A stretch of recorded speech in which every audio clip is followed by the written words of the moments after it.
Hello दोस्तों, मैं सुजीत यादव आप सब लोग का ब्राइट गुरुकुल में स्वागत करता हूं।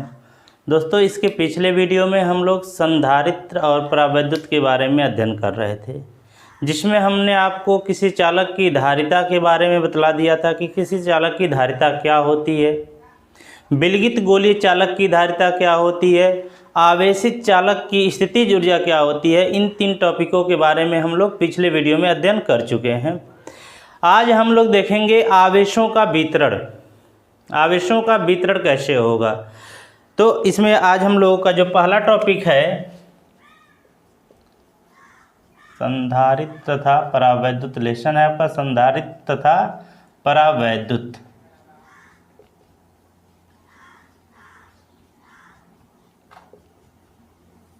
संधारित्र तथा परावैद्युत आवेशों का पुनर्वितरण। टॉपिक इसमें क्या है हम लोगों का? आवेशों का पुनर्वितरण। आवेशों का पुनर्वितरण। आवेशों का पुनर्वितरण। Redistribution of charge. Redistribution of charge. देखिए, आवेशों का पुनर्वितरण क्या होता है। मान लीजिए आपके पास 2 चालक हैं। मान लिया हमने हमारे पास 2 चालक हैं, एक चालक ए है और दूसरा चालक बी है। 2 चालक हैं, एक चालक ए है और दूसरा चालक बी है। चालक ए पर आवेश की मात्रा Q1 है, चालक बी पर आवेश की मात्रा Q2 है। चालक ए की धारिता C1 है, चालक बी की धारिता C2 है। चालक ए का विभव V1 है और चालक बी का विभव V2 है। ठीक है, हमने क्या लिया? माना 2 चालक ए और बी हैं, जिन पर आवेश Q1 Q2, धारिता C1 C2 और विभव V1 V2 है। तो अगर हम यहाँ से देखें तो यहाँ से देखिए बाबू, Q1 बराबर क्या हो जाएगा? C1 V1 हो जाएगा और यहाँ से Q2 बराबर क्या हो जाएगा? C2 V2 हो जाएगा। इस पर आवेश की मात्रा क्या होगी? C1 V1 और इस पर आवेश की मात्रा क्या होगी? C2 V2 होगी। अब हम क्या करेंगे? इन दोनों चालकों को एक पतले तार से जोड़ देंगे। दोनों चालकों को पतले तार से जोड़ने पर दोनों चालकों को पतले तार से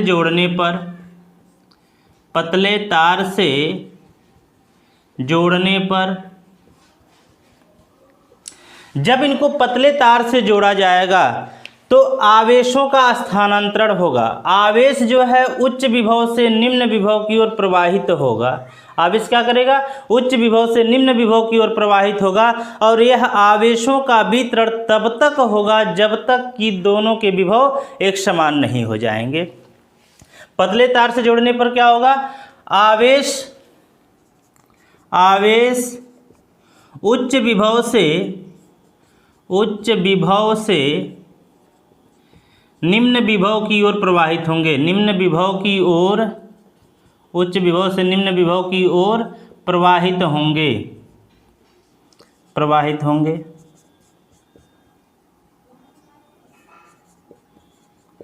यह प्रवाह तब तक होगा जब तक दोनों चालकों के विभव समान नहीं हो जाएंगे। दोनों चालकों के विभव समान नहीं हो जाएंगे। दोनों चालकों के विभव समान नहीं हो जाएंगे। दोनों चालकों के विभव समान नहीं हो जाएंगे और इस विभव को उभयनिष्ठ विभव कहते हैं। इस विभव को क्या कहा जाता है? उभयनिष्ठ विभव कहा जाता है। इसे उभयनिष्ठ विभव कहते हैं। इसे उभयनिष्ठ विभव कहते हैं। इसे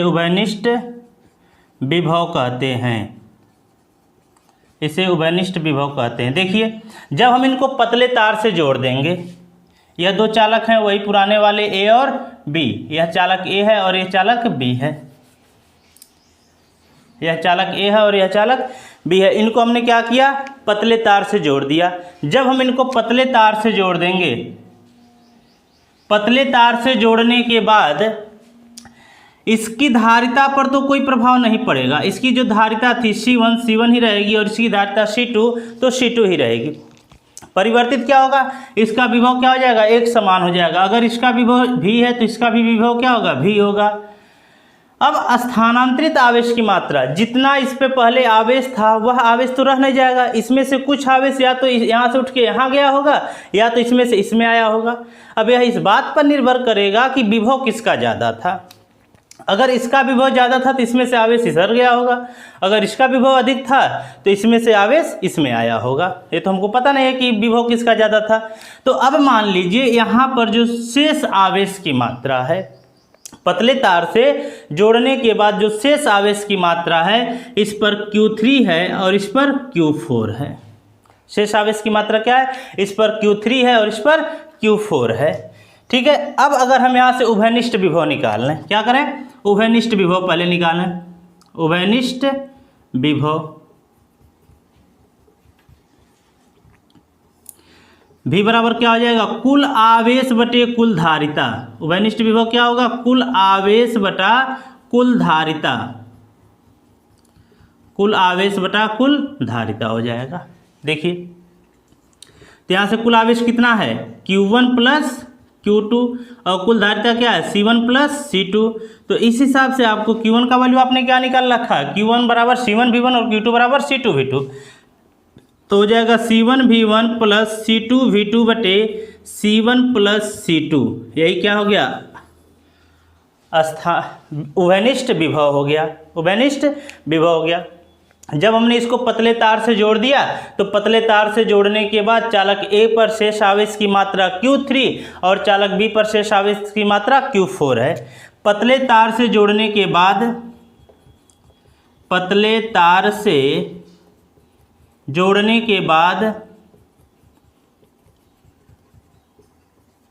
चालक A व B पर शेष आवेश की मात्रा, चालक A व B पर शेष आवेश की मात्रा Q3 तथा Q4 है।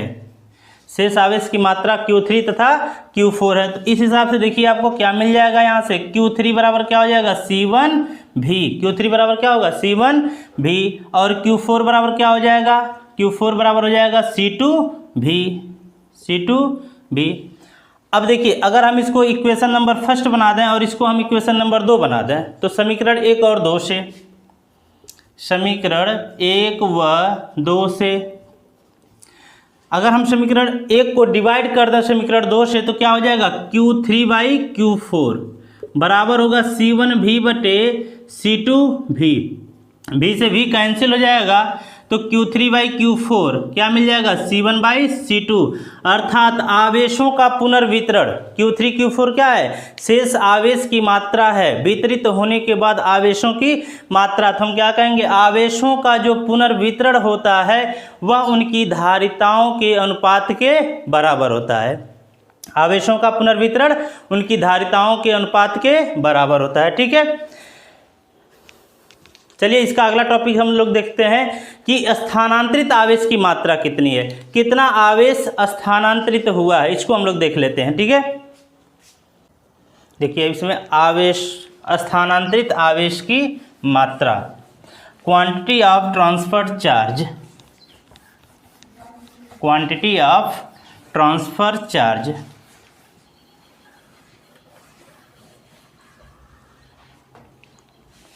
स्थानांतरित आवेश की मात्रा, स्थानांतरित आवेश की मात्रा, स्थानांतरित आवेश की मात्रा, क्वांटिटी ऑफ ट्रांसफर चार्ज।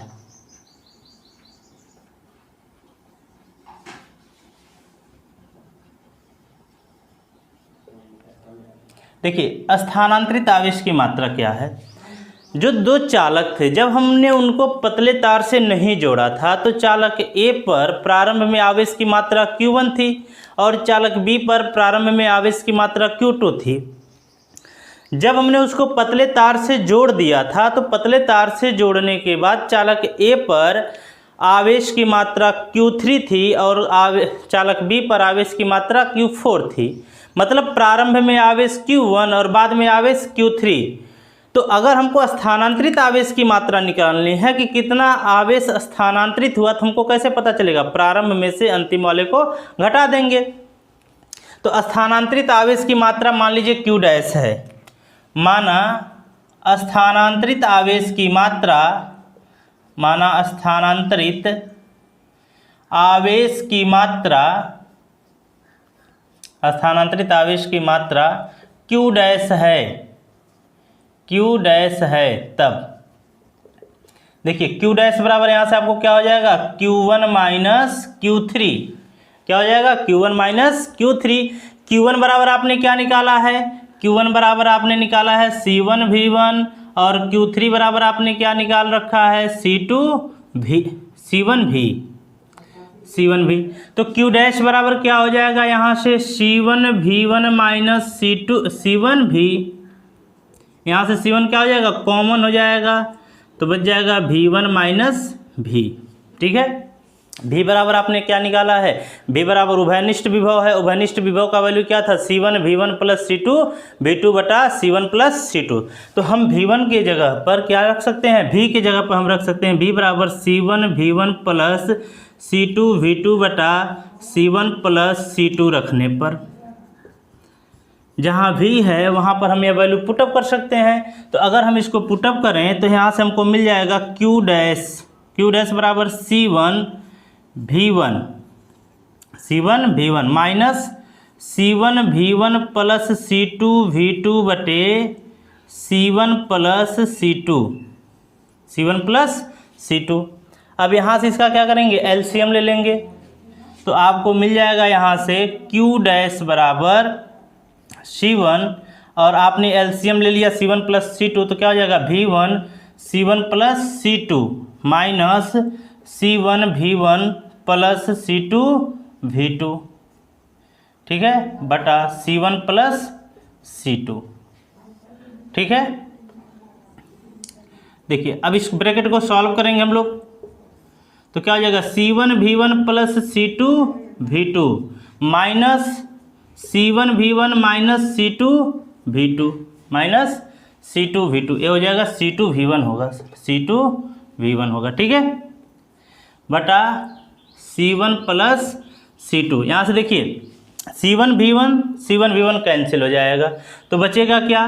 तो Q डैश बराबर बचेगा C1 और यहाँ बचेगा C2V1 माइनस C2V2 बटे C1 प्लस C2 कॉमन हो जाएगा C2, तो Q डैश बराबर हो जाएगा C1 C2 ब्रैकेट में V1 माइनस V2 बटा C1 प्लस C2।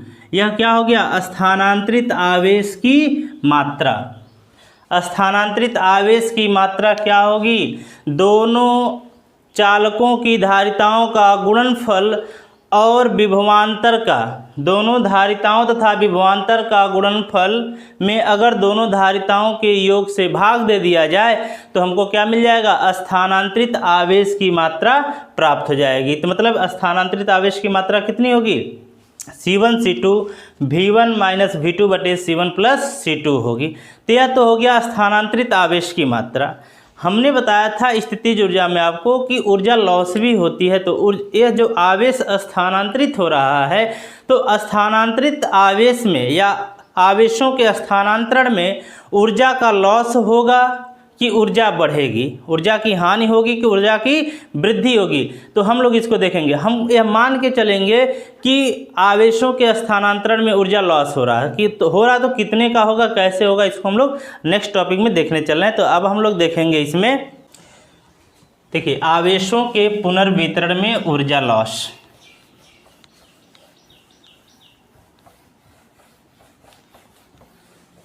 आवेशों के पुनर्वितरण में ऊर्जा हानि, देखिए क्या होता है।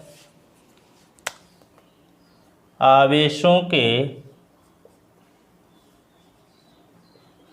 पुनर्वितरण, आवेशों के पुनर्वितरण में ऊर्जा हानि, आवेशों के पुनर्वितरण में ऊर्जा हानि।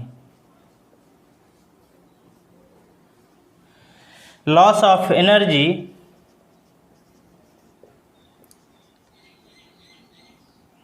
Loss of energy in redistribution of charge, आवेशों के पुनर्वितरण में ऊर्जा हानि। देखिए इसके पहले हमने क्या लिया था, दो चालक लिया था, चालक ए और चालक बी।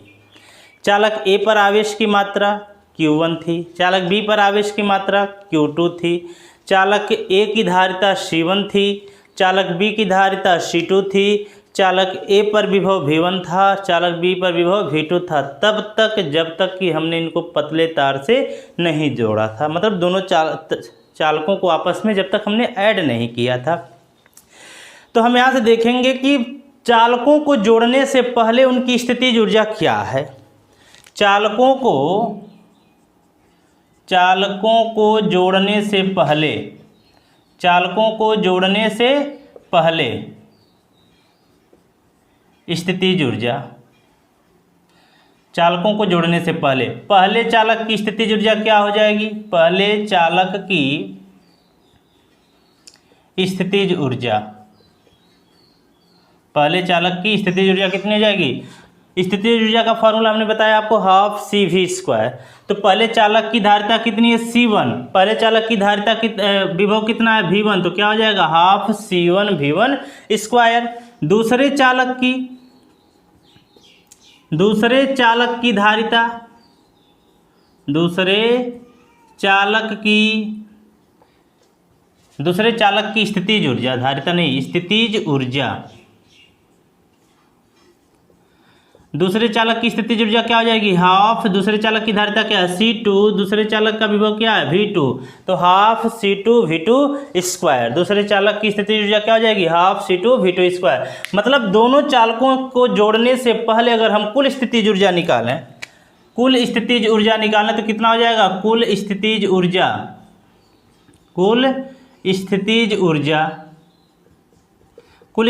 अगर U हो तो क्या हो जाएगा, half C1 V1² plus half C2 V2²। ठीक है, दोनों चालकों को जोड़ने से पहले इनकी कुल स्थितिज ऊर्जा half C1 V1² plus half C2 V2² होगी। अब हम क्या करेंगे, पतले तार से जोड़ देंगे। पतले तार से जोड़ने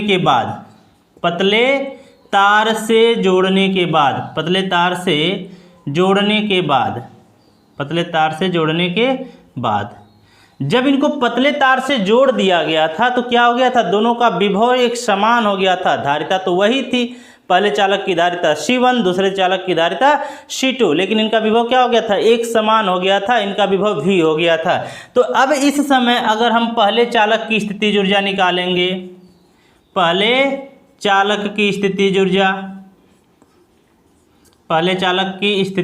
ऊर्जा कितनी हो जाएगी, हाफ C1 V²। विभव कितना हो जाएगा, V हो जाएगा, तो हाफ C1 V²। दूसरे चालक की स्थितिज ऊर्जा,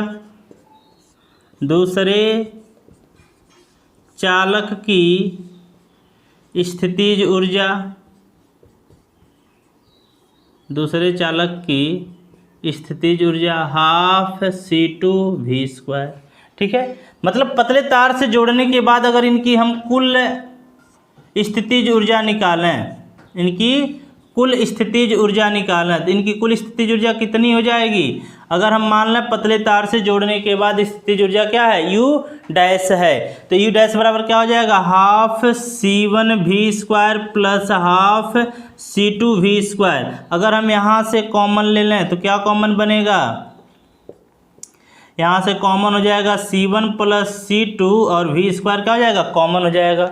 और V का वैल्यू, V क्या है, उभयनिष्ठ विभव है, जिसका वैल्यू आपको पता है क्या होता है, C1 V1 plus C2 V2 बटे C1 प्लस C2 होता है। ठीक है, तो अगर हम यहाँ से V का मान रख दें, कितना हो जाएगा, तो U' बराबर हाफ C1 प्लस C2, दूसरा ब्रैकेट में क्या हो जाएगा, C1 V1 plus C2 V2 बटे C1 प्लस C2 का होल स्क्वायर। स्क्वायरिंग है तो क्या हो जाएगा, होल स्क्वायर हो जाएगा।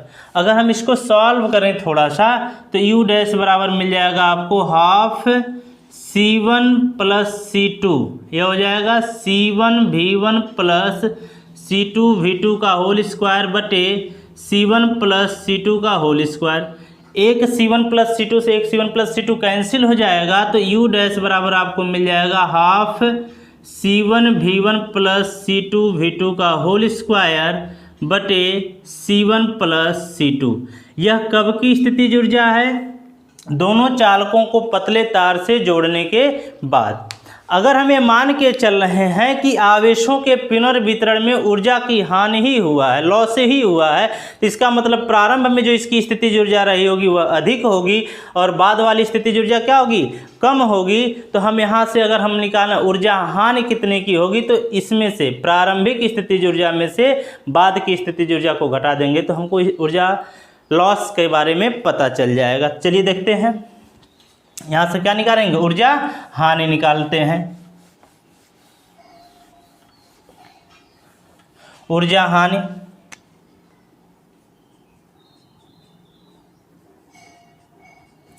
ऊर्जा हानि मान लीजिए डेल्टा यू है, तो डेल्टा यू का वैल्यू क्या होगा? You minus you dash. You का वैल्यू कितना था?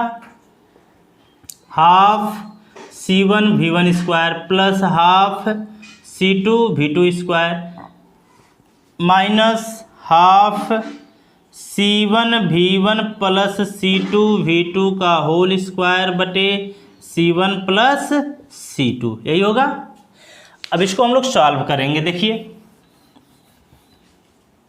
सॉल्व किया जाए तो यह हो जाएगा डेल्टा U बराबर हाफ C1V1 का स्क्वायर प्लस हाफ C2V2 का स्क्वायर माइनस, पहले हम क्या करें? इसको सॉल्व कर लें तो क्या हो जाएगा? A प्लस बी का होल स्क्वायर है, A square plus B square plus 2AB, नीचे क्या हो जाएगा? C1 plus C2। यहाँ से हम लोग क्या करें? एलसीएम लेना है। C1 प्लस C2 क्या हो जाएगा? एलसीएम हो जाएगा। तो डेल्टा U बराबर 1/2, तो टोटल में से कॉमन ले लिया हमने। यहाँ हो गया C1V1 का स्क्वायर प्लस C2V2 का स्क्वायर और दूसरा ब्रैकेट में C1 प्लस C2। यहाँ हो जाएगा minus C1 square V1 square plus C2 square V2 square plus 2C1 C2 V1 V2 हो गया, ठीक है, बटा C1 plus C2, C1 plus C2 हो गया। अब देखिए, अब इसको हम लोग तोड़ेंगे, इस ब्रैकेट को सॉल्व करेंगे तो क्या हो जाएगा? यहाँ से डेल्टा U बराबर हो जाएगा हाफ, ए स्क्वायर नहीं है यार, यहाँ पर स्क्वायरिंग है, ठीक है। देखिए C1 का साथ इसके साथ गुणा होगा तो C1 स्क्वायर V1 स्क्वायर, अब इसका इसके साथ गुणा होगा प्लस C1 C2 V1 का स्क्वायर, इसका इसके साथ होगा तो प्लस C1 C2 V2 का स्क्वायर, ठीक है, प्लस अब इसका इसके साथ गुणा होगा तो C2 का स्क्वायर V2 का स्क्वायर, ये हो गया। अब माइनस का गुणा अंदर करेंगे तो ये हो जाएगा minus C1 square V1 square minus C2 का स्क्वायर V2 का square minus 2C1 C2 V1 V2 हो जाएगा बटे C1 प्लस C2 हो जाएगा, ठीक है। देखिए C1 V1 का स्क्वायर C1 V1 का स्क्वायर बराबर है, चिन्ह विपरीत है तो क्या करेंगे? माइनस कर देंगे, कैंसिल हो गया। अब यहाँ से देखिए C2 square C2 V2 square C2 V2 square, ये भी आपस में क्या हो जाएंगे? कैंसिल हो जाएंगे। तो बचा क्या? तो डेल्टा U बराबर आपके सामने बच गया हाफ, यहाँ से बच गया आपके सामने C1 C2 V1 का square plus C1 C2 V2 का square minus 2C1 C2 V1 V2 बटे C1 प्लस C2। यहाँ देखिए ऊपर वाले में से कुछ कॉमन बन सकता है, C1 C2 कॉमन बन जाएगा, तो यहाँ से अगर हम C1 C2 कॉमन निकालेंगे तो आपको मिल जाएगा डेल्टा U बराबर हाफ C1 C2, तो क्या बचेगा? V1 square plus V2 square minus 2 V1 V2 बटे C1 प्लस C2, ठीक है। तो ये देखिए, ये क्या बन गया? a माइनस बी के होल स्क्वायर का फॉर्मूला बन जाएगा कि नहीं? यहाँ से a square plus B square minus 2ab, अर्थात यहाँ से मिल गया डेल्टा U बराबर हाफ C1 C2 और ये हो जाएगा V1 माइनस V2 का होल स्क्वायर बटे C1 प्लस C2, देखिए यहाँ पर किसी भी चालक की जो धारिता होती है वो कभी भी निगेटिव चार्ज के साथ नहीं आती है, मतलब ऋणात्मक नहीं होती है। किसी भी चालक की धारिता कभी भी ऋणात्मक नहीं होती है।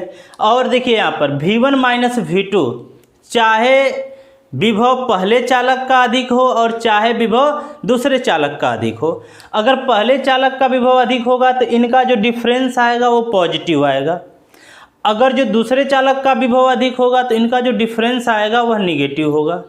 और किसी भी निगेटिव संख्या का अगर हम वर्ग करेंगे तो किस में कन्वर्ट हो जाएगा, पॉजिटिव में हो जाएगा।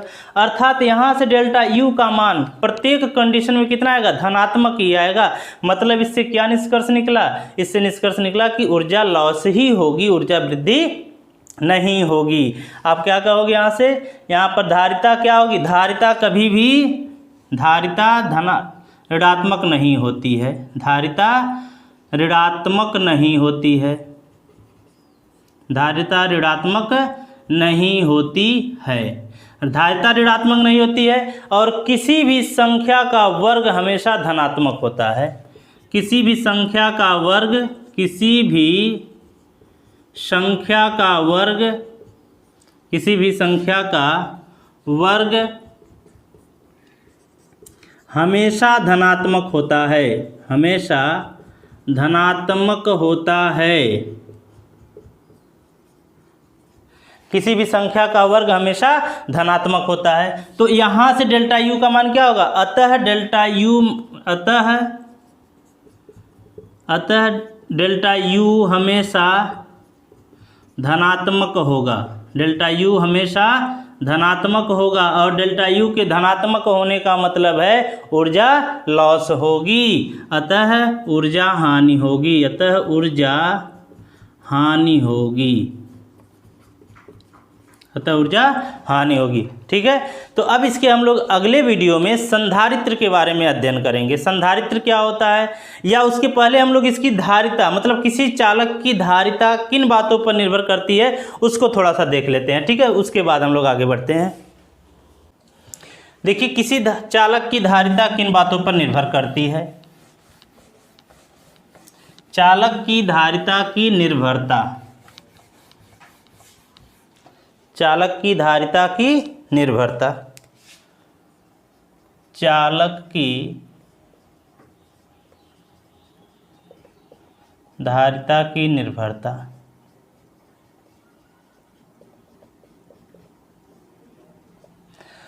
चालक की धारिता किन बातों पर निर्भर करती है। पहली बात तो चालक के आकार पर निर्भर करती है। चालक की धारिता किस पर निर्भर करती है, चालक के आकार पर। आकार ज़्यादा होगा तो उसमें धारण करने की क्षमता ज़्यादा होगी, अधिक होगी। किसी भी चालक की धारिता, किसी भी चालक की धारिता आकार के समानुपाती होता है। धारिता क्या होता है, आकार के समानुपाती होता है। ये क्या है यहाँ पर, उसका आकार है। ये क्या है, आकार है। धारिता आकार के समानुपाती होता है, अर्थात जो उस वस्तु में धारण करने की क्षमता होगी, उस चालक में धारण करने की क्षमता होगी, वह उसके धारिता के समानुपाती होगी। आकार बड़ा होगा तो उसमें धारण करने की क्षमता अधिक होगी, आकार छोटा होगा तो उसमें धारण करने की क्षमता कम होगी। तो पहला किस पर निर्भर कर दिया, आकार पर। दूसरा बात किस पर निर्भर करेगा भाई, माध्यम के परावैद्युतांक पर, माध्यम के परावैद्युतांक पर, माध्यम के परावैद्युतांक पर। दूसरा बात किस पर निर्भर करता है, माध्यम के परावैद्युतांक पर। अर्थात किसी चालक की जो धारिता होती है वो उसके माध्यम के परावैद्युतांक के गुणनफल के बराबर होता है। अर्थात अगर हम इस चालक को किसी माध्यम में रख दें, किसी माध्यम में रख दें तो उस चालक की धारिता क्या होती है, बढ़ जाती है।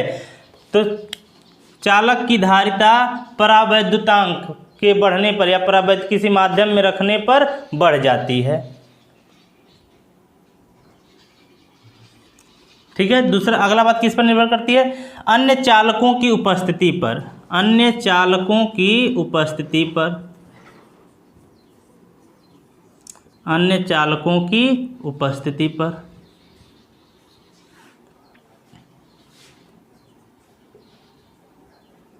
अन्य चालकों की उपस्थिति पर। ठीक है। अगर मान लीजिए कोई चालक विलगित नहीं है, अगर विलगित नहीं है मतलब अकेला नहीं है, उसके समीप कोई और चालक आ गया है, तो किसी और चालक के आ जाने से या किसी और चालक की उपस्थिति के कारण उस चालक की धारिता बढ़ जाती है। मान लीजिए कोई चालक है, अगर अकेला है तो इसकी धारिता कुछ है, अगर इसके समीप कोई दूसरा चालक आ गया तो अब इसकी धारिता जो पहले थी उससे क्या हो जाएगी, बढ़ जाएगी। मतलब अन्य चालक की उपस्थिति होने पर चालक की धारिता बढ़ जाती है, चालक की धारिता बढ़ जाती है। माध्यम का परावैद्युतांक, किसी माध्यम के परावैद्युतांक रखने पर भी क्या होती है, धारिता बढ़ जाती है, यहाँ पर भी बढ़ जाती है। ठीक है, इस प्रकार से हम लोग चालक की धारिता की निर्भरता देख लिया। अब इसके अगले वीडियो में हम लोग संधारित्र के बारे में अध्ययन करेंगे। इसके अगले वीडियो में संधारित्र के बारे में अध्ययन करेंगे। संधारित्र क्या होता है, संधारित्र की धारिता क्या होती है, संधारित्र की धारिता को प्रभावित करने वाले कारक कौन से होते हैं, मतलब उस संधारित्र की धारिता किन कारकों पर निर्भर करती है, इन सब के बारे में अध्ययन करेंगे हम लोग इसके अगले वीडियो में। धन्यवाद दोस्तों।